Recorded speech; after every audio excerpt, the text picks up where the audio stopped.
Do you know how large companies run a single GraphQL API across dozens of services? The answer isn't one giant shared schema. When everyone's pushing to a single schema, suddenly you have many issues like block deployment, conflicts, and especially ownership problems.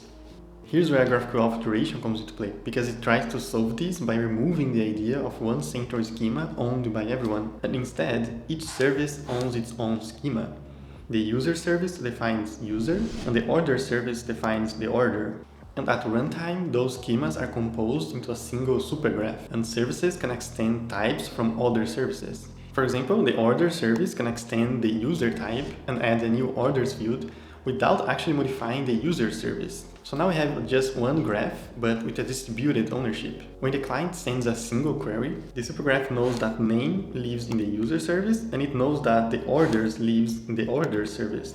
So it fetches from both services, then merges everything together into a single response. To the client, still just one GraphQL API, but internally, each team can own parts of the graph. And that's what we call GraphQL Federation. If you want to learn more, don't forget to follow me.